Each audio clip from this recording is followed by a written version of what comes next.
Folks, on December 29th, the MMA Junkie family suffered a terrible loss as our colleague Avi Suhan passed away. Kamikaze, as he was affectionately known, was incredibly talented, and his contributions will be forever felt and seen here at MMA Junkie and across the sport of MMA. Avi wasn't just a colleague for the past 11 years, he was a dear friend. Later in this episode, we'll share more thoughts and stories about him to close out the show. But knowing him and his love and support for his teammates and MMA Junkie, he would want us to continue on, and no one will cheer harder for us to succeed. We'd like to dedicate today's show, today's SBC show, to Abby Suhan. Kamikaze, this one's for you, man.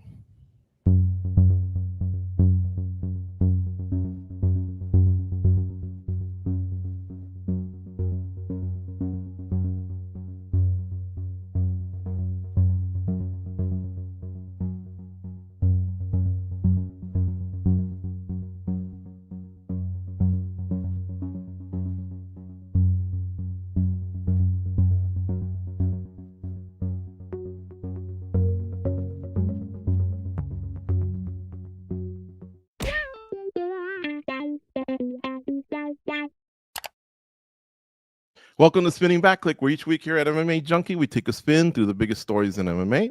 And on today's episode, we will be going over the 2025 MMA Junkie Year-End Awards. It's as simple as that. Let's give our flowers to those that enjoyed a great 2025 in MMA. And as I stated earlier, we will also convene the additional staff to give a nice tribute to our colleague, Abby Suhan. Hello, everyone. Gorgeous George here on the con. Look at the distinguished panel we have for you today. Goes from MMA Junkie Radio, my sidekick on the show for the last almost 20 years. We also have Danny Segura. He's down in Miami joining us. He coordinates this show. Big shout out to him. Mike Bond, the MMA media titan, also the host of The Bonfire. Please check out his most recent episode. And on the ones and twos, it'll be Ken Hathaway, Cold Coffee. Also check out his show, MMA Roadshow, another nice tribute to our colleague. Guys, this is a difficult show for us to do, but like I stated, no one would want us to go harder, and no one will cheer for us any harder than Abby Suhan. So let's get into it. It all starts, I suppose, with the men and women, that had the biggest years in our sport. And the male fighter of the year, this one was, I set some time aside, guys, because half the staff was on one guy, the other staff was on the other guy, the other half was on the other guy, and it was Dvalishvili who won the award for MMA Junkie. Congrats to him. He went 3-1, went for a historic 4th title defense, came up short, but man, it doesn't take away from the brilliance he had to start the year with 3 title defenses, guys. And this guy, his output, he really, really makes it exciting. He also became a bigger star than when the year started. Mike, your thoughts on Dvalishvili and him capturing the award? Yeah, congratulations to him, of course. This one was tricky, right? Like I kind of said in talking about this already, that if he didn't fight that 4th fight of the year and trying to go for history against Piotr Jan, like this would have been a layup, lock, easy conversation for me for him, because he became the 8th fighter to have 3 title defenses in a calendar year. Very unprecedented. Alex Pereira did it last year, or in 24. He was the most recent, but other than that, hasn't happened many times in UFC history. So Merab kind of took the risk on himself, and in a lot of people's mind, losing that fight to Jan, you take the risk, you pay the price, and that should have taken him out of the conversation. And if anyone truly believes that, I'm not going to argue too hard with you, but I do think, fighter of the year, it's in there. Who was like the fightingest fighter of the year, doing it at the highest level, championship fights? It was Merab. So even though he had the loss, he still got my vote. But if you wanted to give this to Islam Makhachev, defending the belt against a very short notice opponent in Moicano in January and dispatching him, I guess, the way he should have, given the skill and achievement differential, and then going out there and dominating Jack Della Maddalena for a 2nd belt. So if you wanted to give it to Islam, would not have any complaints. I think he is very worthy, but I don't know if we're ever going to see anything like Merab attempted to do this year happening again. I was on Team Islam, but I guess we'll get into it once we get all the opinions. And like you said, Mike, hey, this one was close. They were both outstanding, and I don't think anyone throws shade at the other side. Danny, what were your thoughts, man? I voted for Merab, so I'm happy to see him win MMA Junkie's 2025 Fighter of the Year. I think Islam had a great year, but you can't really compare it to Merab's. I think defeating Moicano, we got to keep in mind, you know, it's a guy that wasn't really highly ranked, short notice fight for him as well. And the Jack Della win, obviously going up a weight class and winning a belt there, that's big within itself. But one really good win, one so not good win, more of a stay busy type fight, just keep the pay-per-view going type fight. I can't vote for him. I can't vote for him. And on the other side, you have Merab, who was taking on the toughest contenders, arguably in the best period the bantamweight division has ever been in, beating them, dominating them. And yes, he did come up short in his last fight, but I think giving the award to him also speaks about the nature of MMA as well, which is not always about winning. It's not like boxing where a loss is career ending and we see all these records all the time inflated, 20-0, 30-0, etc. And they haven't fought anybody, right? It's just about keeping that undefeated status. With Merab, look, in MMA, we always sort of give credit to people that go for greatness, that try, that fight back from adversity. In this case, somebody that, again, defended the belt 3 times, was extremely dominant all throughout, and then try to do it a 4th time, which is completely insane. And he put on one of the best fights we've seen in UFC bantamweight history. So credit to Merab. I do think he is by far the fighter of the year, and I'm happy to see him get the win. All right, let's go to Goes. I think you have a differing opinion. I do and I don't. So I went with Islam Makhachev. But to be fair, and let me be clear, George and I have argued extensively over this, because when we were coming up with all that stuff, I did ask him, am I crazy, or is Merab kind of still in the running for this? And we would go back and forth and different opinions. I see where everybody's coming from. There's a lot of different angles to this when you look at it. I think what it comes down to it is a word that both Danny and Mike used, and it was domination. And I think had that fight been a little bit closer for Merab, even with the loss, I would have been okay with it. But he did get dominated. And if you look at what Islam did in his fights, he dominated as well. He took a risk. So I think in going up in weight, you take that risk. Maybe we overlook the fact that the Moicano fight probably wasn't the most sexiest, but it was short for him as well, you know, but he did the most with it and he dominated. But yeah, I think it just comes down to that. I have no problem though with people picking Merab. I think in the large scheme of things, when we're talking about guts and bravado, Merab all day, like to even take those risks to push himself that way, I think you kind of have to celebrate what he did. But if it comes down to wins and losses, which a lot of people look at, then I think you got to go Islam Makhachev. Yeah, exactly. I think we all have different criterias. I do hold the loss against them a little bit more than others, I guess. This is, you know, Danny, I guess I politely disagree. You're right. It's not like boxing where one loss, oh my God, you know, you really start to kind of fall off a hill that they put you at, right? But a loss is still a loss. And we're talking about the great ones, all the great ones that are in contention for this award. And when you look at, I think the others, they flat out didn't lose, whether it was a Joshua Van or a Islam Makhachev or even a Peter Yan, I think got 1 vote, which basically made the difference. And I think Mike mentioned it. Had he just stopped at 3-0, it's his award. But he went for it and he came up short. That's just something Makhachev did not do. I hear you on Moicano, but he did win, I think, 5 in a row going in. So they didn't grab someone from the stands either. And he smashed the guy. He didn't have a close call.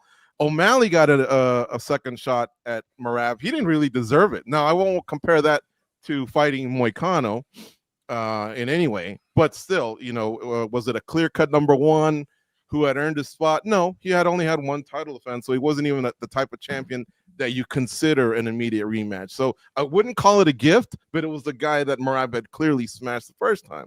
So I don't know. It's close, but yeah, I went with Islam. Let me ask you this, though, George. Well. Mm-hmm. George, let me ask you this, since it is close. Had that fight with Yan been a little closer, would you have stomached it? Would you have gone Merab? Yeah, either way, I stomach it for sure, because it's still a great year.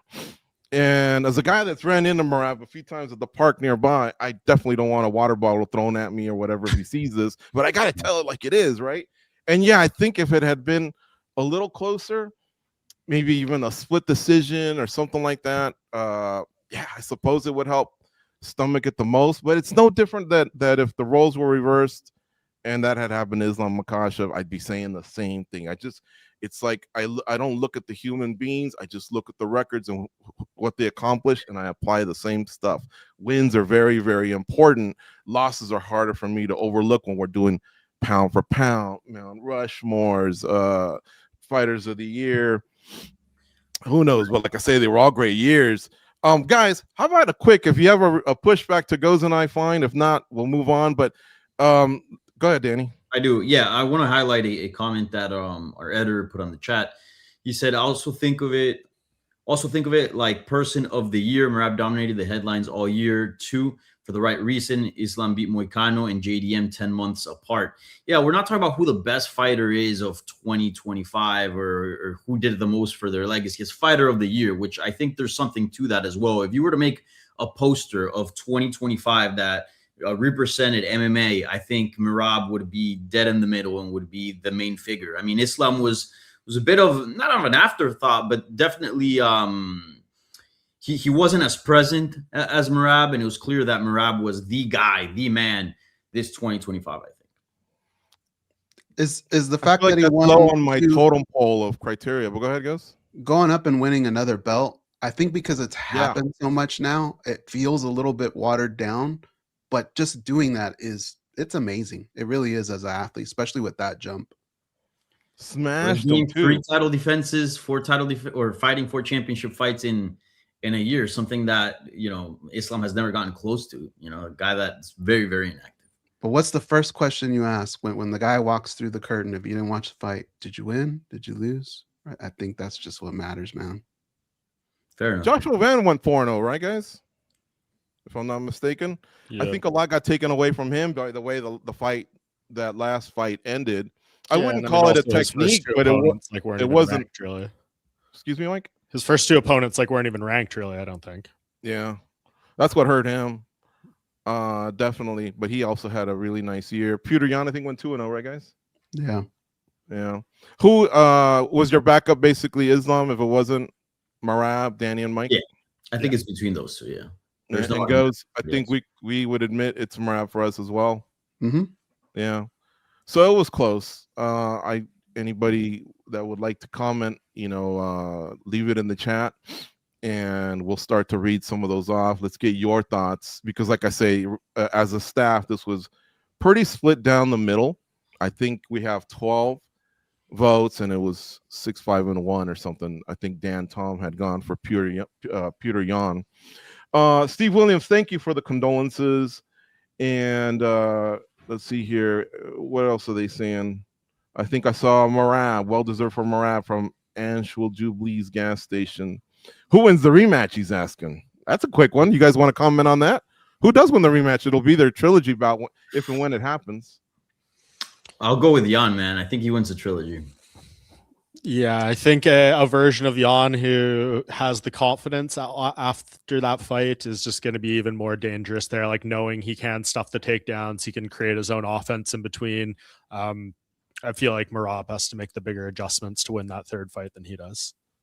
Sky Vizen says, good morning from the West Coast. Let's see here. Islam did not just dominate, he completely broke his spirit. So we have a little Makhachev support. Moicano was a gift to Islam, Simon Samano says.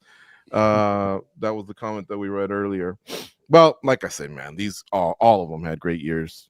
Congrats to all of them. Congrats to Merab Dvalishvili for winning the 2025 MMA Junkie Fighter of the Year award.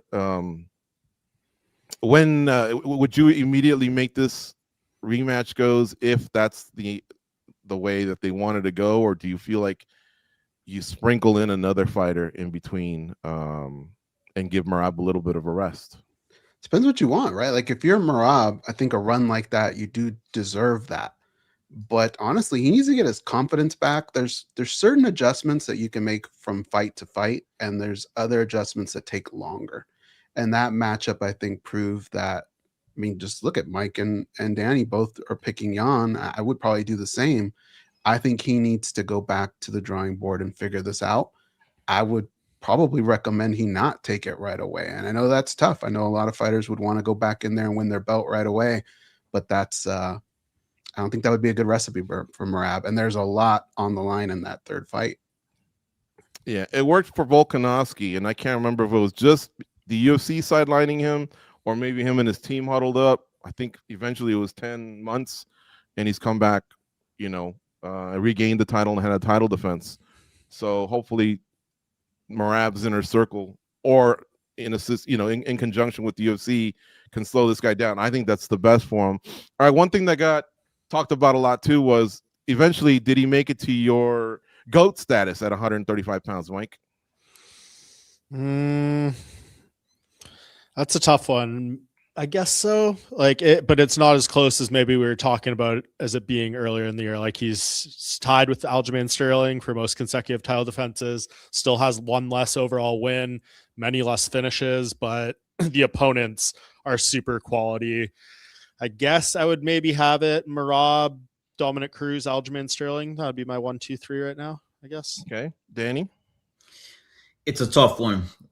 Also because I think there's an aspect of looking at Merab as still as a fairly limited fighter, although very dominant. Like Dominic Cruz is technically just seems like he was far more advanced than his competition, whereas Merab's reign, sure, he's been dominant, but I think a lot of that is due to his cardio, right? Skill for skill. I think we've seen some very competitive fights, especially in those earlier rounds when cardio is not really much of a factor. So it is a tough thing to say. I would think yes, he's the GOAT, but is he the best maybe bantamweight of all time, which I think is a little bit of a different conversation. No, but he probably is the greatest. It's a tough one. I think if he would have beaten Jan, whoa. The greatest and the best isn't that the same thing? It's not the same thing. No. So here's Who's a the little best bantamweight ever is one I'm wondering whether you call Danny, him the GOAT. who are you distinguishing him between for two, Dominic Cruz or Aljo? Cruz.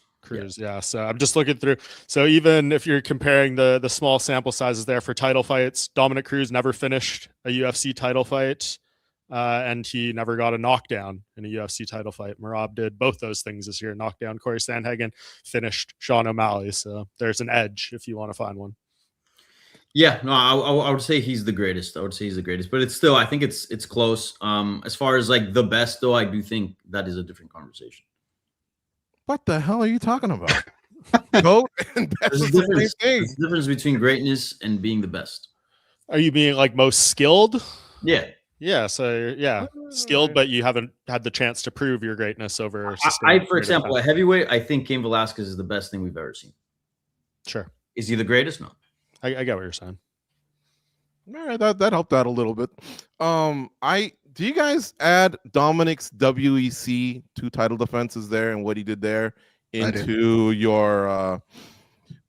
Why are you trying to add in like a corner stoppage TKO over Brian Bowles in between rounds and trying to credit Dominic Cruz for? No, I mean I'm saying he won the title there and then he defended it a few times. I give him that credit because there was no other bantamweight. It's a weird one for me. Like when I have my stats sheets and everything, and I'm doing these things, I do have like a UFC bantamweight and then a combined category that has all the things, but it's almost instinct, man. Like anyone who touched WEC is basically gone now. So these things are going to fade off more and more, but sure.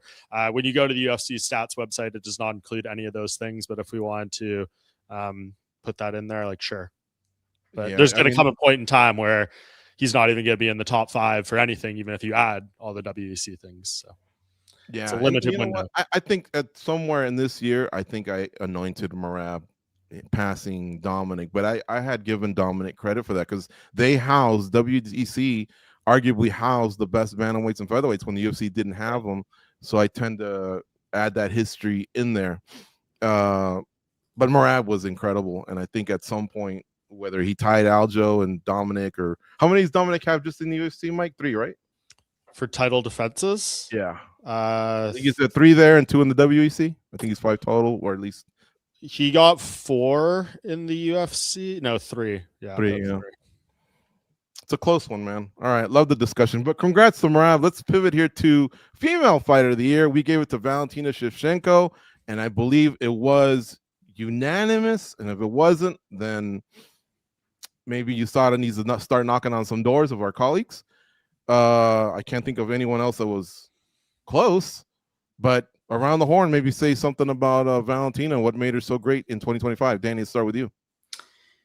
She's just a constant. I mean, aside from that little period that she had with Alexa Grasso, she's just been a constant dominant force in this sport. So unless you have a stellar year and you do something above and beyond and do something crazy, I think it's pretty much a lock that Valentina Shevchenko is always going to get female fighter of the year, because she's just consistently defending her belt twice a year, you know, doing her homework, making sure she leaves no doubt when winning the belt. There really has been very few controversies around Valentina. So again, another year that's solid, that's sort of expected, another normal year, I would say, for Valentina Shevchenko, and that means winning women's fighter of the year, female fighter of the year. So yeah, I mean, I don't think there was much of a debate here, right? I don't think there was any single vote outside of Valentina here for the staff, right?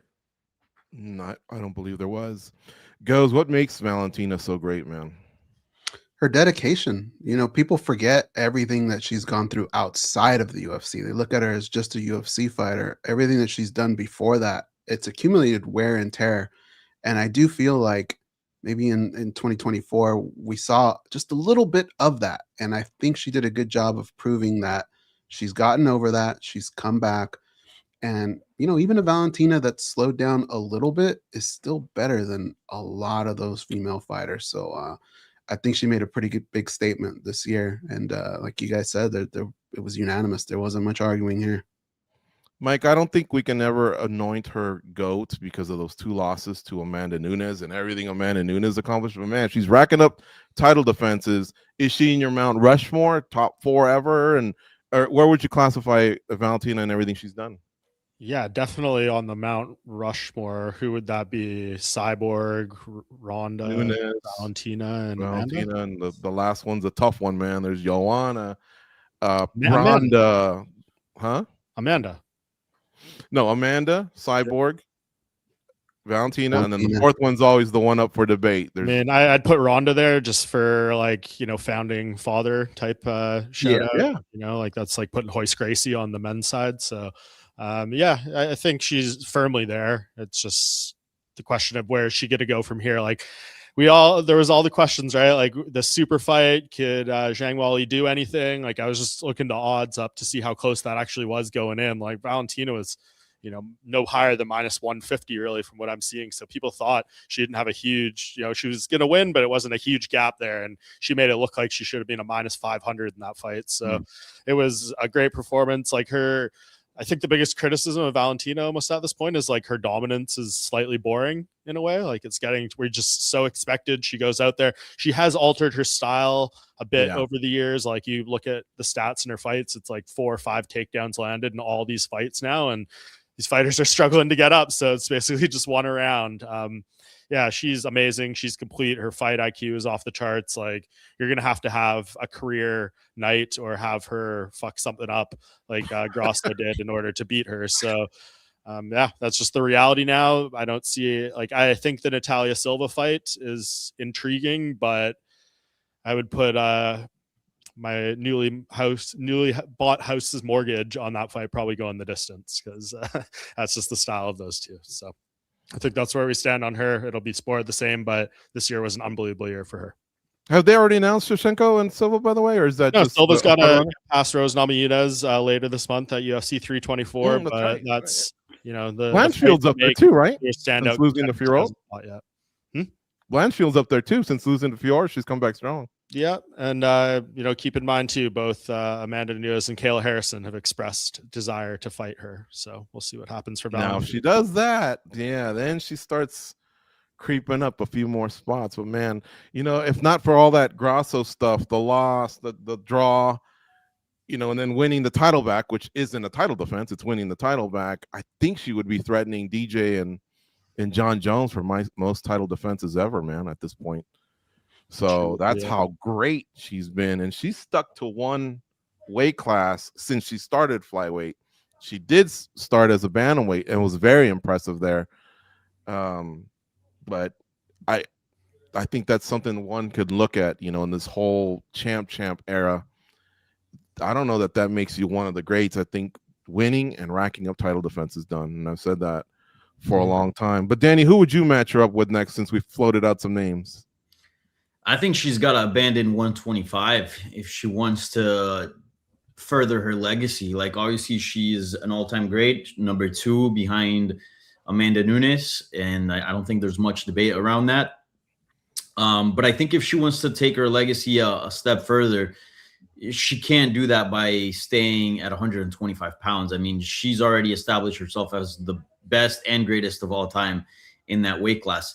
And I think at this point is just for you got to look for bigger challenges, and you just so happen to have the right timing where you've done it all at 125. I don't think if you move weight classes, there's going to be any fan saying, well, you missed this contender, you dodged this and that, which sometimes happens with champions moving up a division. You move up to 135 and you kind of create like a 3 queens era, kind of like we saw with the 4 kings in boxing, and just make the biggest fight possible with Amanda Nunes, with Kayla Harrison, and just one fight the winner. And I'm sure they can all alternate and start fighting each other over the next year and a half, and we can have some really big and fun fights, because they truly are the 3 best fighters right now in the world for women's MMA. So I think she's got to leave 125, man. 135 is where it's at. What do you think, Goes? Stay at 125 and rack up diamonds or rubies or whatever goes on that belt, or move up back up to bantamweight? I think if she can get her hands on Kayla, I think that's a good scenario for her. A lot of money. Valentina and Amanda Nunes a third time. To me, it's interesting because, somebody even said it in the chat. Arguably, some people thought Valentina won one of those. So I could stomach it. But yeah, I think if you want to make a big mark, go back up to 135 and see how that goes.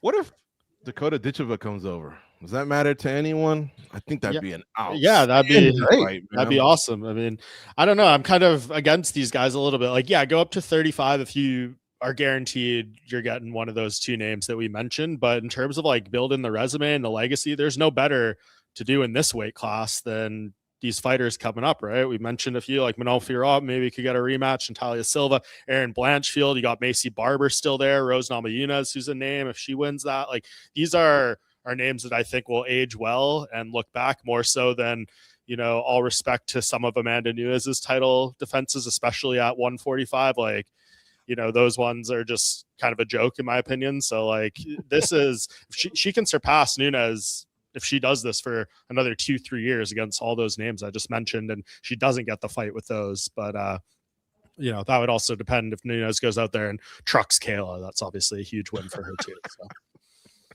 Yeah, it's true, man. It can break a lot of ways. Yeah, I agree. All right. Well, congrats to Valentina Shevchenko for winning Female Fighter of the Year at MMA Junkie. Let's go to KO of the Year, guys. We'll go with Goes on this one first. Goes, knockout winner.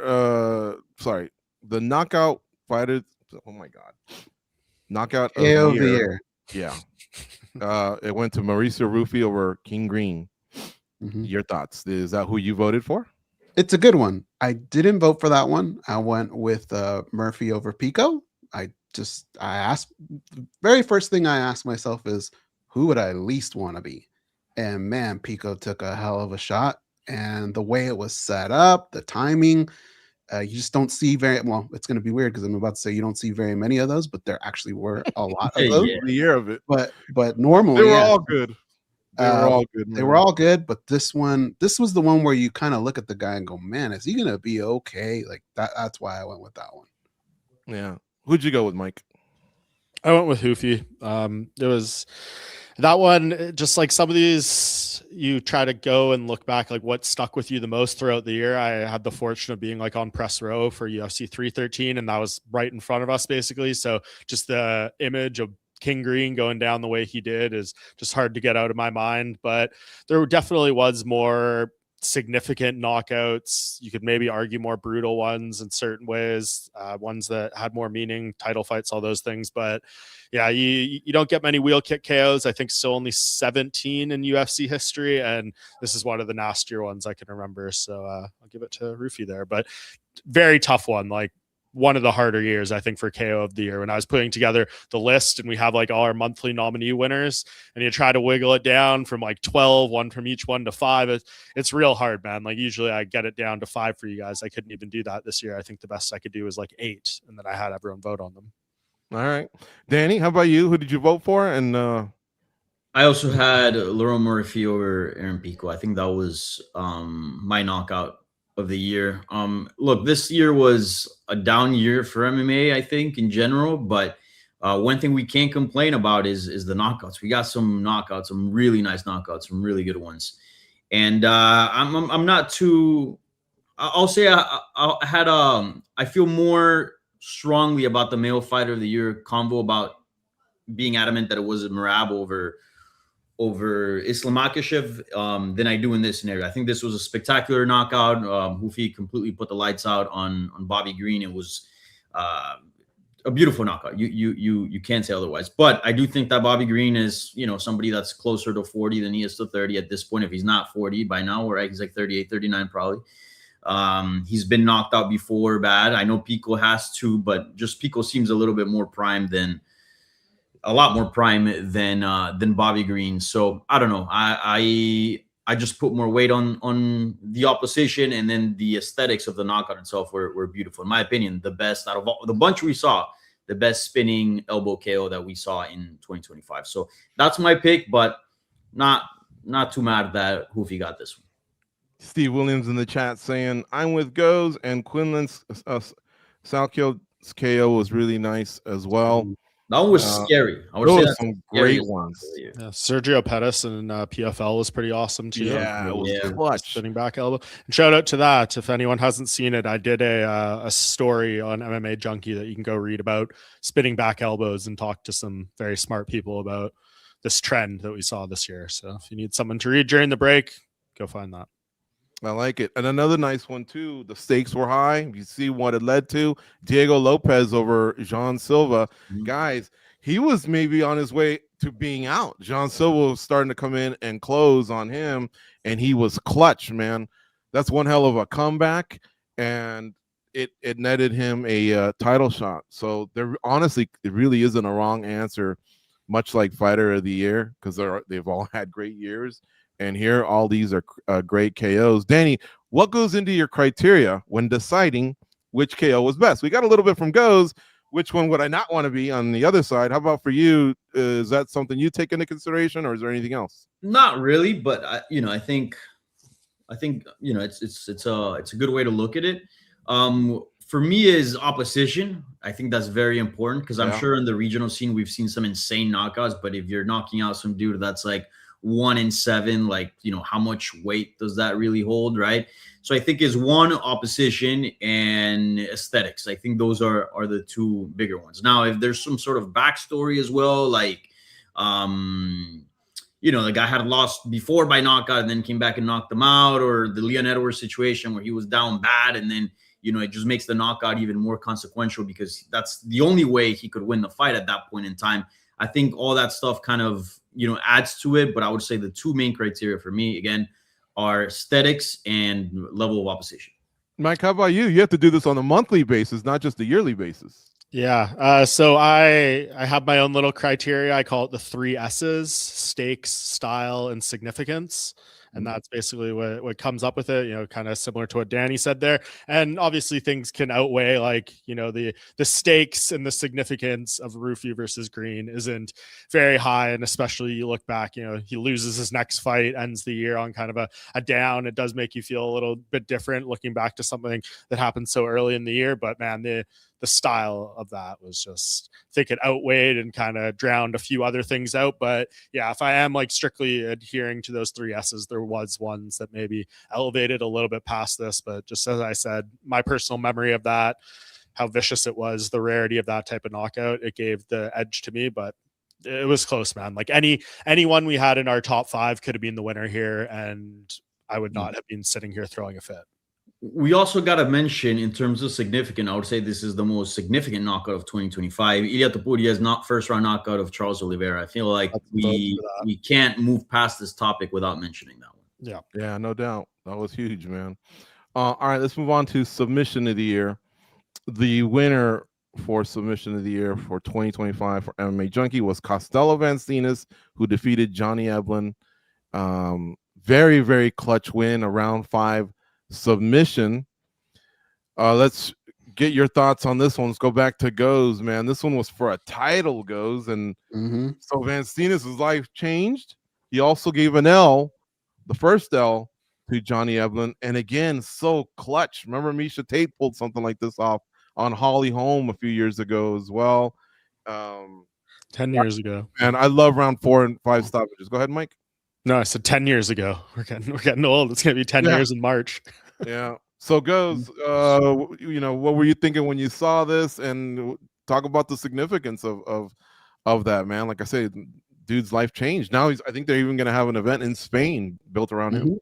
Yeah, no, I completely agree with the pick. It's who I voted for. And look, man, the fight was not going his way, and it really was one of those situations where you have to dig deep if you want to change the course of your career. He just had a couple minutes to do it, and he went out and he did it. And then, you know, to add to some of the things the other guys said, you look at the fighter that he did it against, right? Giving him his first L, the way he did it.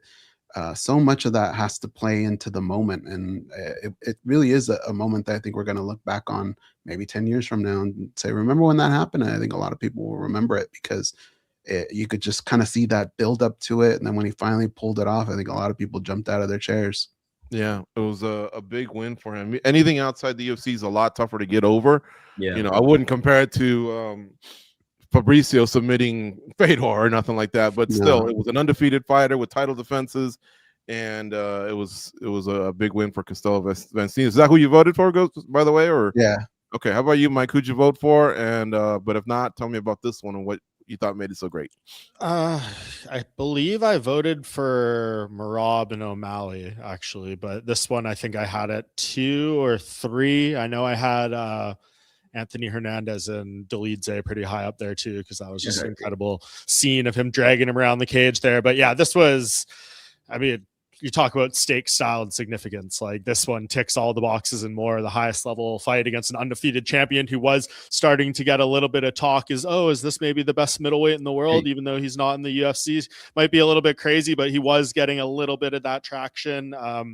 Yeah, man, this was phenomenal stuff. I think this event happened the same night as would have been during the day, but as UFC 318. So you're getting that on Poirier hallway retirement night. And, this one stood out. Like, I remember everyone going crazy when they saw this guy rally and get that choke. So no issue at all with him winning this. I think it was the right choice. I kind of regret putting Merab and O'Malley first in hindsight. And I'm glad the staff as a whole proved sane and we gave it to the right guy, because Vancinas, incredible win. How about you, Danny? Share your thoughts, please. I'm actually on the same boat with Mike. I had Merab submitting O'Malley as the submission of the year, but I'm glad that I was, outpicked here, or, outweighed, really, because when I kind of thought about it more, I do think this should be the submission of the year. But very similar reasons as to why I picked Merab and O'Malley is also why I think this also should be submission of the year, right? Like, O'Malley was not undefeated, but nobody had ever submitted him or knocked him out, right?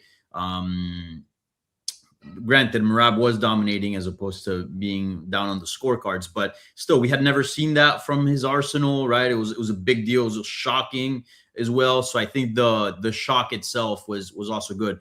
Costello, he does this. So it was like, well, if he's going to pull off a Hail Mary, if he's going to do something crazy like this, it's probably not a knockout. It's probably going to be a submission. So I think also the factor of the shock of Dvalishvili kind of added to it, something that's a little lacking here for Costello. But overall, yes, I think this should be submission of the year. How about the PFL guys? Just real quick, Johnny Eblen, who had title defenses starting out at Bellator, and then obviously the whole roster moved over to PFL. He's not getting an immediate title defense. I mentioned that they're going to Spain. This will be Costello Vancinas' first defense, but it's against Fabian Edwards. not Johnny Evelyn. You think He that's a good deserves move? some knockout of the year acknowledgement as well. Fabian Edwards, Yeah. that was a crazy I head was kick there KO. in person. That was a great KO. Yeah. Did you guys like the PFL is going to try and freshen the division up and not give the longtime champ an immediate rematch? Anybody? I like it. I think if they would have done an immediate rematch, is not the end of the world. I think it would have been fine as well. You know, Evelyn is a dominant champion, but you got a guy that just did arguably, you know, one of the best KOs of the year. The whole story with kind of being, I don't think it was exactly on the same day, but a day before or after, I don't remember, as his brothers, same nature, the whole thing. And he just won the whole PFL middleweight tournament. I think you kind of have to have both guys fight each other. So I know a lot of people wanted that Evelyn rematch, especially Evelyn and his team. But and he resigned. He resigned with them too. But yeah. But I think this is the right choice. You make those two guys fight. I think it's the right choice if Van Steenis wins. I don't have much interest in, was it Edwards versus Evelyn 3 or 4? How many times have these guys fought already? I don't know. Yeah. So that's the risk you're taking, but yeah. So, well, Costello has fought Edwards as well before. Yeah. We'll see. But also, I wonder if the same enthusiasm or energy will be used as I'm hearing Pantoja, Alexander Pantoja, is now back to training. A lot of us thought maybe this is the time to let him properly get better and let someone like Manel Kopp jump in and, you know, freshen the division up a little bit. No disrespect to Pantoja, or if we're going to go back to the route of, you know, rematches, which he deserves, by the way. I'm not throwing any shade on that. But Edwards won a tournament, got one of the best KOs of the year. I think you have to make that fight. Plus, I think a key factor we're leaving here, this fight is going to take place in Madrid, in Spain. It's a European fight. And you got somebody that's Dutch, but that grew up in Spain versus somebody from the UK. I think, you know, that's a more appropriate main event than it is to put the American. It's a good point. Yeah. PFL and Bellator beat the UFC to France, and look how that's blowing up. I wonder if the UFC is not going to be pissed that they didn't get and now Spain. Hawaii's another one we can throw in there. Bellator did shows there on it. For a while there, it was kind of like a yearly thing. But but PFL have the UFC Apex. Huh? Does PFL have an Apex? No. UFC did beat, though. You got to keep this in mind. UFC did beat PFL and all these other promotions to Baku, Azerbaijan. Remember that. Yes. There you go. Dudes, I'm telling you, I've seen shows in Hawaii. I've been to like 4 of them back in the day. Not the Bellator ones. At the Blaisdell Arena, it's like 8,000. But you can still do a fight night there. But the University of Hawaii has one that's like 12,000. For sure. Both bigger than the Apex, not even close. But I know they've been to places around the United States that can rival that, man. Was they that need for to like get icon over sports that, cards or something, George? Get back to Japan, go to South Korea. What was that, Mike? Oh, I was just asking if those were for icon sports cards that you were in Hawaii for. Icon Sports, yeah. One of them was Icon when Frank Trigg fought Robbie Lawler, when Frank Trigg beat. It's a nasty knockout. Yeah, oh, dude, that would have been up for knockout of the year. And I think Trigg would have voted for Lawler. And then, but he also defeated Jason Mayhem Miller there, and that was old Pride rules, kicking him in the face. Holy cow. Crazy times back then. All right, well, it was pretty, not unanimous, but I think everyone had no problems with Costello Van Steenis winning the award. Let's move on to Fight of the Year. The winner for Fight of the Year was Joshua Van versus Brandon Royval at UFC 317. Goes, agree or disagree? If not, tell us who you voted for. No, I agree. This fight was all over the place, and yes, it got wild, but both guys they didn't leave anything on the table. I think that's what fans love, right? It's just a terrifying sport, and those guys were just not holding anything back. And you know, to end the night that way, I think was pretty legit. Yeah, and this was the one that was the second one off of 3 weeks, if I'm not mistaken, for Joshua Van. Huge month Big for risk. him. Just in June. I think all this happened in June. Mike, how about you? Who did you vote for? What do you think of that? The fight that won? Yeah, I think this was maybe the easiest to pick out of any of the awards we've talked about so far, just because it was such a great fight. I mean, it made history in itself, the only fight in UFC history where both fighters landed 200 or more significant strikes. So we've never seen a fight like this before, and they did it in just 15 minutes. So yeah, like this was a banger. It was a great fight. Ended off with a face off in the cage, setting up like the future, and yeah, just kind of had it all. So yeah, both those guys left it all in there, and I think again, my easiest pick, I think staff wise for the voting, the most clear. So yeah, this was the one. I think our number 2 that we had was Merab Dvalishvili versus Umar Nurmagomedov. That got the most like second place. I love that one, but it happened in January, so yeah, but like so different, right? Like that was very early in the year. It's a very technical fight, no knockdowns. I don't think any bloodshed between either guy, anything like this. This was just a insane brawl and compelling too, because I think round 5 decided that one. Yeah. And again, we had an undefeated fighter against a fighter that was just, you know, on an amazing run. Danny, how about you, man? Were you on par with us? Yeah. This fight was one of the best fights I've ever seen, period. It was an awesome fight. And to me, again, it was a very easy pick. Fight of the year. What goes into the sauce, guys, for your fight of the year criteria goes? How about you? What's the first thing you're looking at when you see the names? You know, these are the 5 we have to choose from, or 10 we have to choose from. What is it that instantly you gravitate to, I guess?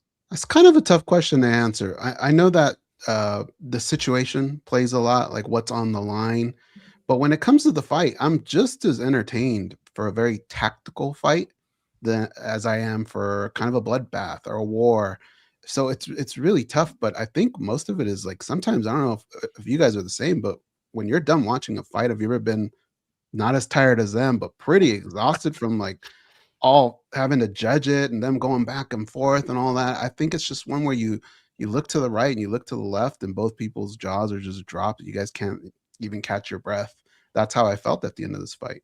Yeah. How about you, Mike? You mentioned some interesting stats. I mean, the significant strikes, that obviously means something. Stakes, style, do you apply the same thing you were saying there?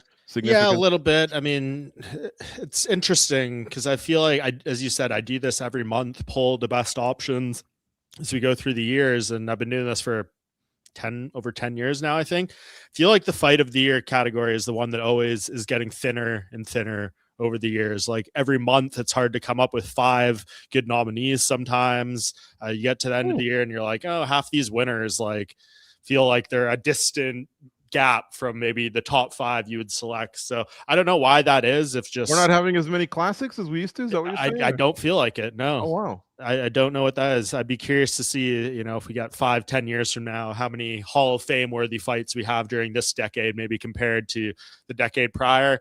I don't know if the guys are just getting better, if there's less like more technical action over more like bloody type of fights. I don't know.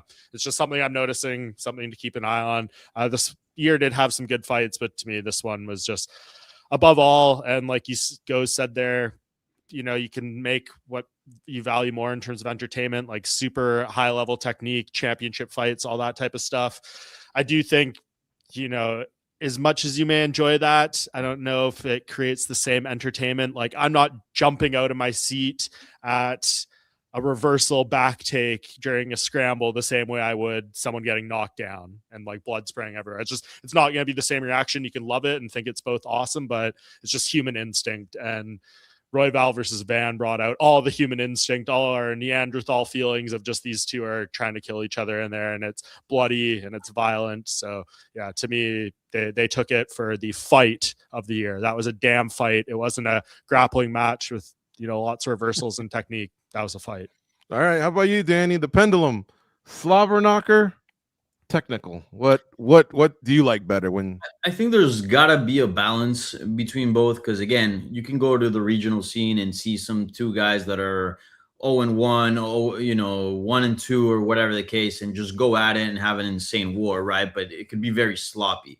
I'm all for, by the way, I'm all for a sloppy fight, but I want to see technical violence, and beyond that, I also want to see, like, and it sounds kind of fucked up because this comes at a cost of people's health, but I kind of want to see also like human beings like push their limit, right? Like really see like the spirit be present out there. Like remember those wars with Robbie Lawler and Rory McDonald, like that, you know, any other human would be dead, or like, you know, if they would have undergone the same amount of punishment.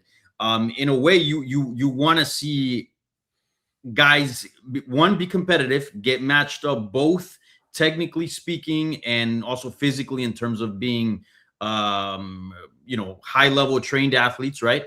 But then when it really comes down, like a really, really good fight, it really comes down to the spirit. Like who's going to outlast the other guy? Who's going to be tougher? Who's going to, and when it gets into that territory where you're seeing what these guys are made out of, right? Like where you're seeing the difference between them and just the regular common folk, that's that little window that you see there is what really, to me, gets me, right?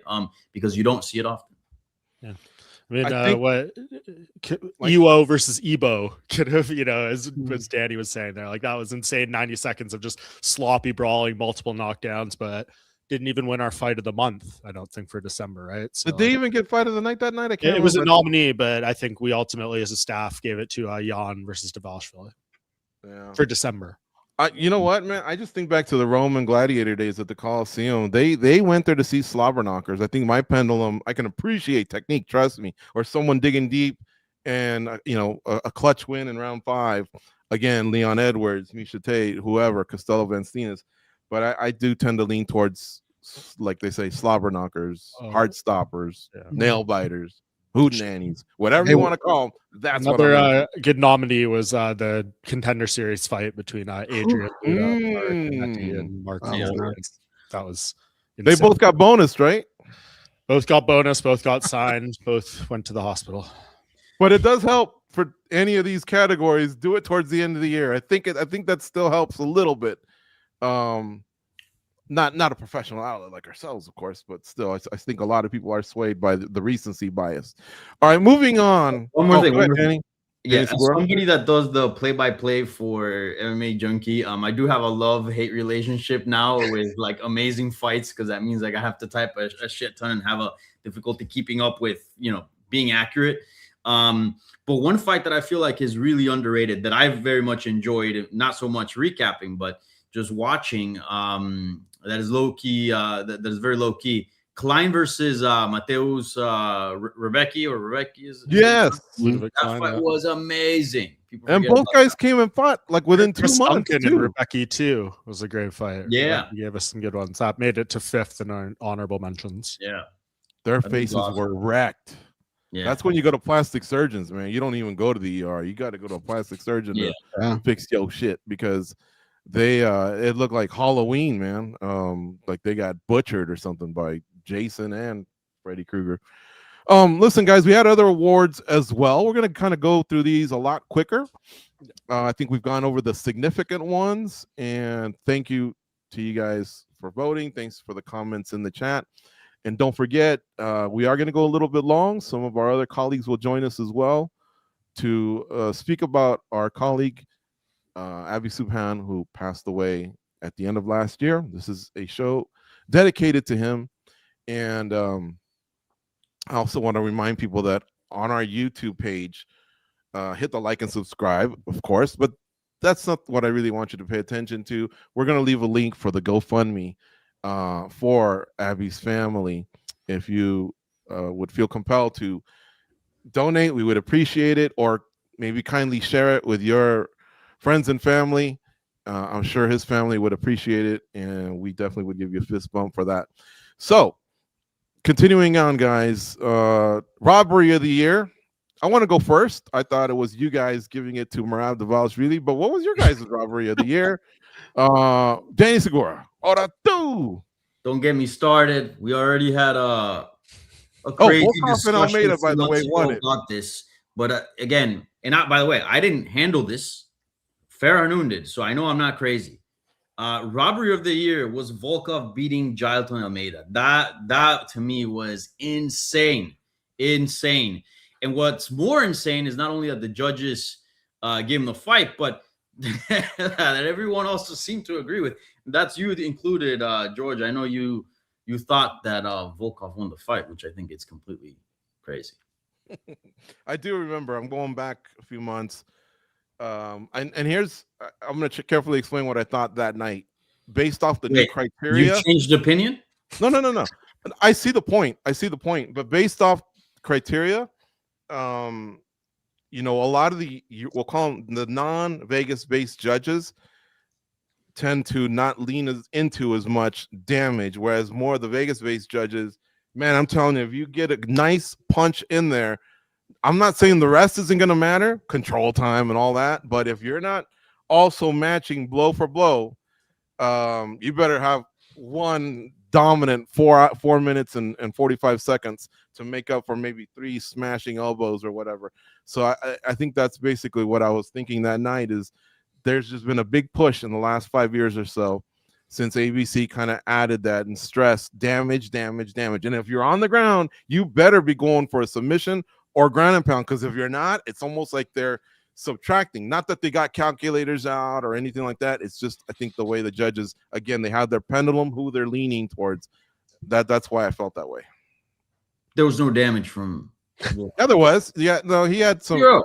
He didn't have much, but again, you can't just lay on someone. This isn't the lovemaking championships. This is you can, by the way. Is it advisable for your career? No, but you can. The same criticism I had for Hamzat and for whoever else. I'll throw it right now. You're not a civilian restraining someone at a restaurant until the cops come. Fine. It don't matter. Do I like it? No. I hate that style. I hated that fight. It was horrible. But I mean, you just got to go by the rules. Look, right.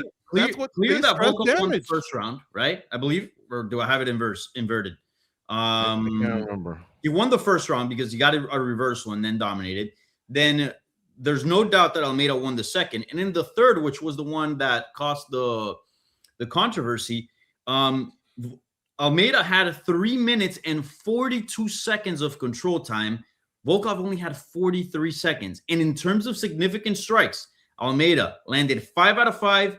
And Volkov 7 out of 8. You're telling me 2 significant strikes are gonna outweigh 3 minutes of control time? Because the one had 42 seconds, the other had 43. 3 minutes. And again, did any of those strikes that Volkov landed rocked or cut Almeida or anything like that? Nah. Robbery. Obviously, I'm not gonna play. I'm not gonna play the 7 is more than 5 card. Terrible style, but he shouldn't have. I won't play the 7 is more than 5 card. I get it. And yeah, there's something to dominating another human being. I get it. I'm just saying, based on the criteria, I saw the opening for that. And that's why I got, when they did it, I go, yep. I kind of figured. It didn't shock me. And that's why I didn't think it was a robbery. But I'll tell you this much. You can't do what Almeida did and expect the matchmakers or the president to be happy about it and to kind of like give you that promotion, we'll say, to the next fight. I 100% agree. It's just it's not, I don't know, it's the balance of sports entertainment and what have you. All right, I forget, man. I got derailed here. Goes and Mike, you guys haven't chimed in. Go ahead. Yeah, I was just gonna say, I guess 2 sad thing here. I feel like this category that we do robbery of the year is like an issue every year, because on the one side, credit to the judges, I don't feel like the options are standing out as crazy as they maybe did when we started this 8 or 9 years ago. We were like, this was so freaking bad. Like, we need a category for this decision. They're becoming less and less every year. That's good news, right? Yeah, I think that's a good thing. Like, that speaks well on judging and the evolution of the sport and stuff. And I feel like we're kind of scraping the bottom of the barrel here. Like, I can't sit here and defend either of these guys. Like, if you're going to say Jailton Almeida, almost 11 minutes of control time, 0 submission attempts, and 9 significant strikes in a 15-minute fight, like, that's not fighting. So you're not really fighting. You're going in there to grapple and to point fight in a grappling style, essentially. And Volkov, didn't do much either. I guess we could call this the karma decision of the year for him, because he kind of got, like the one back that he got screwed out of one fight prior against Gone, which was more of a robbery in my opinion, if you're going to define it. So I don't know, like it's not really a robbery in any way to me. Not a great decision, but nothing you can really defend or get too upset about. That's kind of my stance on this. We're really like stretching this to call it the robbery of the year, in my opinion. Goes what he said. Yeah, basically, it felt like in basketball, right? The makeup call. Look, we argued about this for so long on Spinning Back Clique. Is this the one that we watched with Nolan again downstairs, George, or was that the Volkov Gone one? Okay. But I remember we kind of went over it a couple times, and I could see both arguments, man. All right, upset of the year: Barcelos versus Talbot. And I'm wondering, guys, we're gonna start off with Mike on this one. It was an upset, you know. I'm sure Mike maybe has stats to support in terms of like the gaming side of things, whether we call it an upset or someone's record or whatever. I just think Talbot phoned it in because he's looked great since then. And I think on this one, he must, I don't know if he got caught up in his own hype or what. And I definitely don't want to take anything away from Barcelos. He was the winner. He showed up. But what were your thoughts here, Mike? Yeah, again, hindsight, this is in January. Both guys showed us more over the course of the year that kind of is like, okay, well, the odds going into this fight were stupid, like one way or another. Like the fact that Peyton Talbot was minus 1150, Barcelos plus 710. I'm looking here at the article Nolan King put up on Junkie yesterday with the top 10 betting upsets of the year. And this is number one. So, like for the numbers wise, pure numbers, what it was going into the fight, this is 100% the right call. Sitting here now, it feels a little goofy because I think Barcelos has certainly proven himself to be better than everyone thought he was going into that fight. And Talbot has shown evolution that he learned from that fight too. So yeah, weird one. Talbot definitely was overhyped going into that fight. Clearly, like it was a little too much on the hype train there, and Barcelos wasn't getting his respect. But yeah, now both these guys are ranked in the top 15, so it's kind of insane that these odds are the way they were. All right, I think we've said enough on this one anyway. I'm pretty sure we all feel the same way. Barcelos was clearly the winner. He showed up. Talbot didn't, but Talbot since then has righted the ship. Goes comeback of the year in a fight. Costello Van Steenis doubles up versus Johnny Eblen, PFL Champion Series 2. Goes, he was on his way to losing, man. And he wouldn't be headlining Madrid, Spain against Fabian Edwards, and that's how clutch he was. That's what's crazy, right? When you go back, if that didn't happen, the course of everything would be so much different. I think for everything that we mentioned earlier in the show, I think that's a pretty solid pick. Yeah, and because we discussed a lot of this on submission, let's move on. Danny, but Kevin Vallejos, what a stud this guy is. I mean, just built like a brick. Excellent record, and now everyone has a very, very good idea of who he is, because obviously his competition level has gone up, but man, it doesn't stop him from just going out there and slinging. Yeah, to me, this was an easy pick from being unranked. Or sorry, no, from debuting in the UFC to getting in the UFC ranking, especially in a very difficult weight class like it is featherweight. We're not talking about heavyweight or something. Yeah, this dude absolutely killed it, and he has so much potential to be a contender and maybe even a champion. We'll see. But yeah, 3 fights, 2 knockouts, I believe one bonus, 1 co-main event, into the rankings. Easy vote for Newcomer of the Year. And you know what else, guys? I know that your corner will always tell you, put your hands up. It ain't going to sway the judges. It's too late, right? But I do like when Mike brought up Fluffy, the way he submitted Delice and just like, you know, submitted him and then let him go like a sack of potatoes. And then Vallejo kind of like making it look so easy. Something about that swag, I think really, really just reverberates the following week. Maybe it's more interviews, maybe it's more replays or more highlights. I think that really also helped put Vallejos on the map. Man, he just made it look like it was easy, you know, at the very end. And I love it when fighters put that stamp on. Yeah, for sure. All right. One more thing about this. Vallejos, hopefully this 2026, put him in some arenas, get him out of the UFC. Yes. That guy does not belong there, man. I agree. Send him that card in Mexico or something. Let's get him all over Latin America. Miami. I think this guy could be a big star. Or Miami. I agree. Okay. Breakout fight of the year. I'm sure glad that we can give Joshua Van some flowers here because he had an incredible year. He went 4-0. He's not really in the discussion for male fighter of the year as much as some of the others. I think a lot of it also had to do with, a couple fights. You know, the flyweight division isn't as deep. His early wins didn't have as much oomph, we'll say, on him as the last 2, the one over Royval and the one where he defeated Alexander Pantoja. We all know how that ended. But Joshua Van was our breakout fighter of the year. Mike, talk about Van, and I guess who he lost to, Charles Johnson, if I'm not mistaken. And then all of a sudden he's just been on a roll and he's exciting, and even other fighters are fans of him.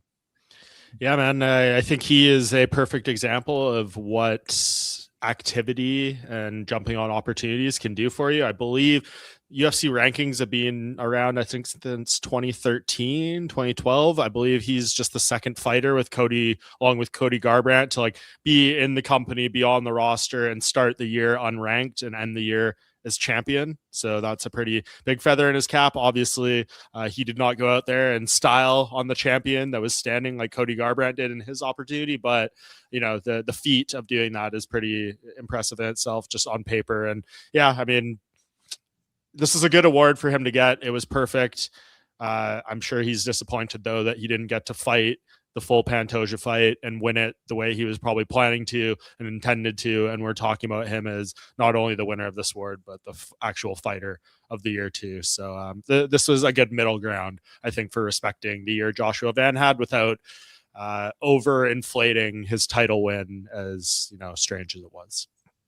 Yeah, I know. Oftentimes we'll tell a fighter, get some rest. That's too many of them in a row, you know. But man, we also have to tip our hats when they do 2 fights in 1 month.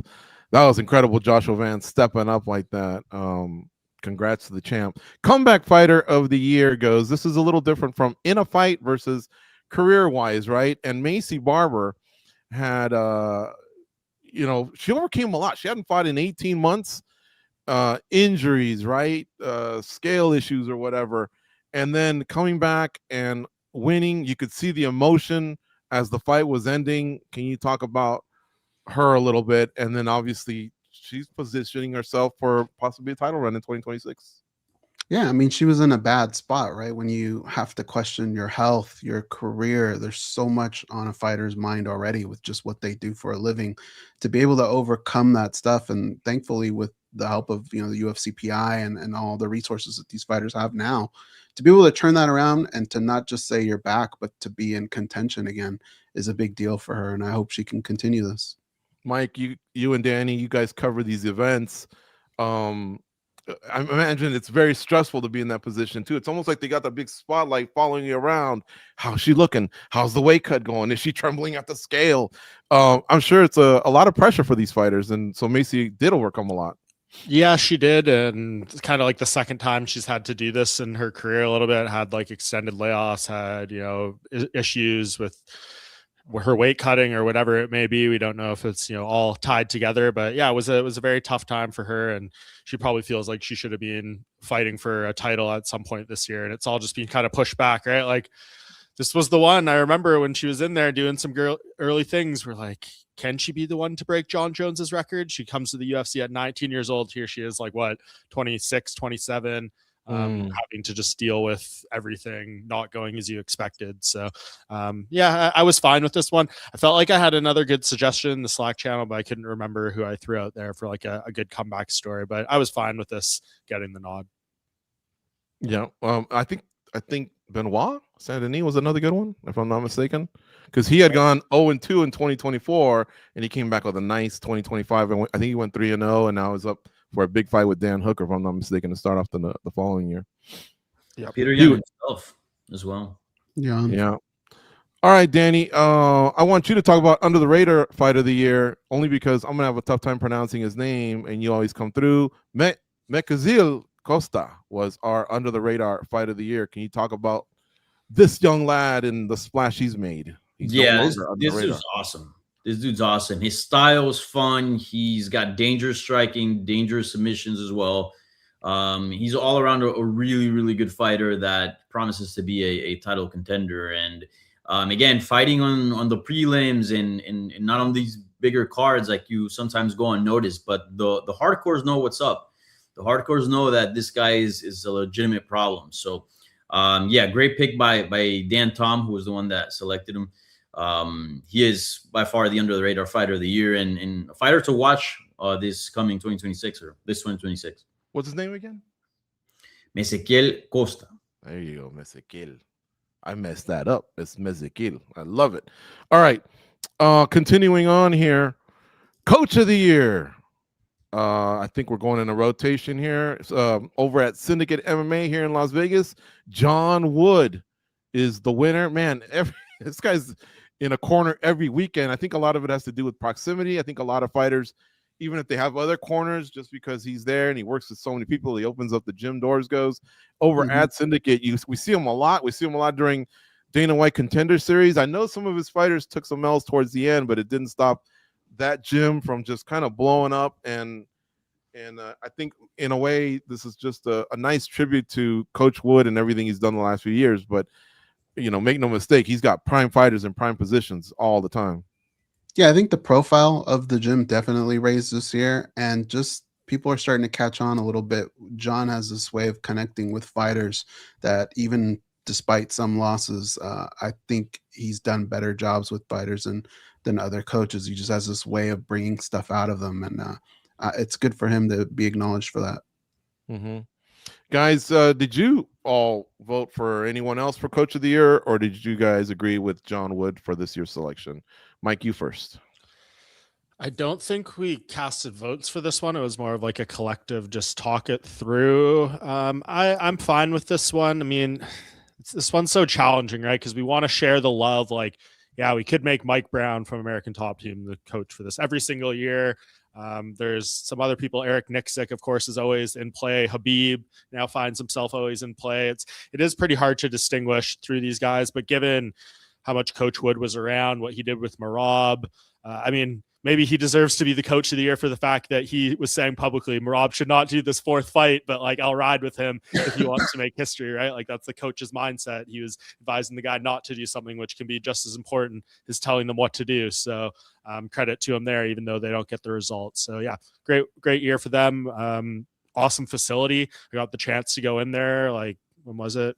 October, really and sit down with Coach for like 30 minutes, kind of on the mats, and learn more about, their philosophies and all that stuff. So he's great. He stands by his fighters and seems like a good man too. So no issues with this award. The gym has really, really grown. And I love that video of, I think it was after Merab had beaten O'Malley. They went back to Georgia, if I'm not mistaken.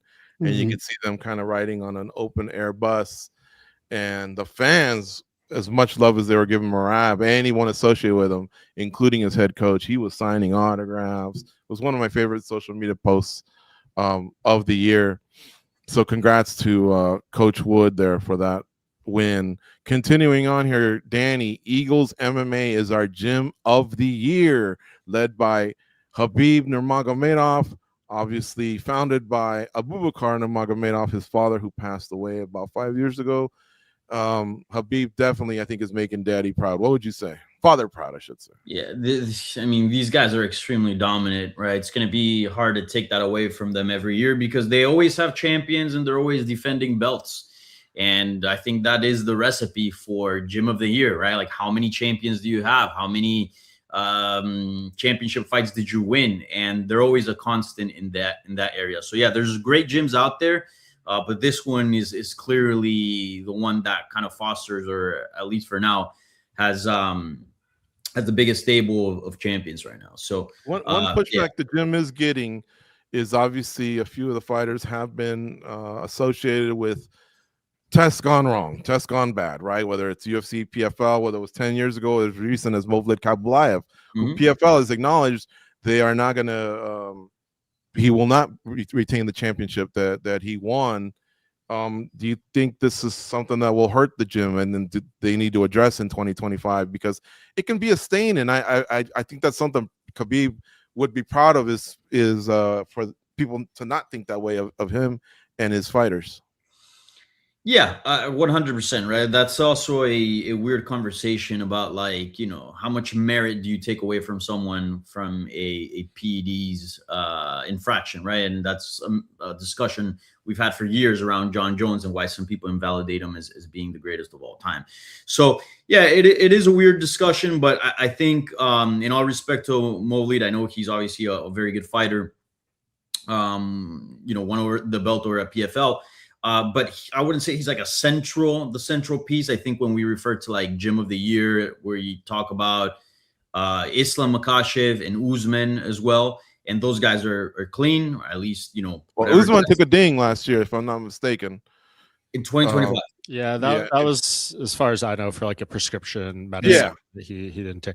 And the one with Islam, like 10 years ago, Jeff Nowitzki said was the biggest injustice in drug testing history for MMA related things that they did for USADA. So this is all a weird one. You can poke holes at all that. I thought this was an interesting choice though, just because you could make an argument this was like one of the worst years for Eagles MMA, just because they lost like 1 or 2 fights, right? Like Umar didn't get his championship. That's like such a ding for them, but that just goes to show like how high of regard standards are high. 1-2 losses. It's like, oh my God, this was a bad year for them where, you know, I haven't done the math, but I'm sure American Top Team, all these gyms probably got like double-digit losses, all things like that. So this is always a tricky one because there's a lot of variables that come into play. Yeah, for sure. Their standards are high, but man, Habib, you've definitely done your dad proud. Guy's got a lot of titles over there. The Movlid one is probably the one test that I think doesn't look great. is the biggest stain. You know, it had to do with EPO. How much do we know about how, you know, PFL is doing their drug testing with USADA, all these things, how it's being handled? It's completely different type of story of how it's covered and looked at as when the UFC was partnered with them. Mm-hmm. All right, and to finish things up, event of the year, we decided on UFC 317 Around the Horn. Is that what you guys voted for? Goes, or was there another one that you had in mind? Well, not vote because we assign the writers this, but you know, we all kind of carry our own personal biases or favorites. 317 was legit. 320 was probably my honorable mention, but I agree with 317. Mm-hmm. How about you, Mike? What did you think of UFC 317 winning event of the year? I thought it was fine. I can't remember who I picked. I did a whole podcast with Luke Thomas where we ranked the worst to best pay-per-views of the years, and it's now escaping me who I had won. But I think this was pretty high up there. It was like number 2 or 3. So yeah, there were some good cards this year. Yeah, it was historical for sure with Ilia Topuria moving up and winning his second title, and then Alexander Pantoja racked up another title defense. He got a finish as well. Danny, how about you, man? Any event come to mind for you, or were you in line with UFC 317 winning? I like that last one we had in Vegas. I like the last one we had in Vegas. I didn't like the Pantoja ending, but it was a good event. But no, I think this one's good. I mean, we also had the fight of the year on that card, so I think that's big. Yeah, I would say that one. Yeah, but all in all, I would say like it was fairly not a very strong year for MMA. Mm-hmm. All right. Well, you know, great job to the whole team. Everybody got assigned different categories, and I think we collectively, you know, discussed amongst ourselves. So to each and every one of you that had, you know, your certain assignments, we're always on board. And congrats again to all the fighters, gyms, personalities, whoever was involved in our 2025 year-end awards here at MMA Junkie. And like I stated earlier, we're going to go a little bit long today. This is, I guess, our formal chance as a website to memorialize our colleague and dear friend, Abby Suhan, who passed away about a week ago. It's December 29th. It has been a profound hit to all of us because, like I said, we've all been together as a staff now for quite a while. And, you know, some of us more than others. And Abby was with us for nearly 11 years, first as a independent contractor contributor, you know, and then eventually being with us full time. And I think we all grew from knowing Abby professionally and personally. And you know, we could talk hours about this guy, and we're not going to be able to do that here, but I want to offer everyone on our staff, you know, an opportunity to talk about Abby. But I do want to point you one more time to Mike Bond's podcast, The Bonfire.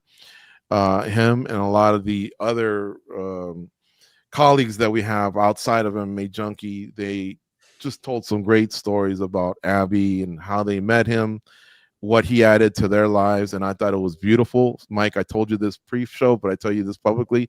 It was very, very well done, and I know you were very tight with him in many ways, business partners, colleagues, friends, and I believe if I heard it right, you're a godfather to possibly to one of his kids. Yeah. And I want to name off his kids. He had 4 kids: Loverly, Marley, Omari, and Santino, and then his wife Charlotte, who's his widow. Our most profound condolences to you all on that loss.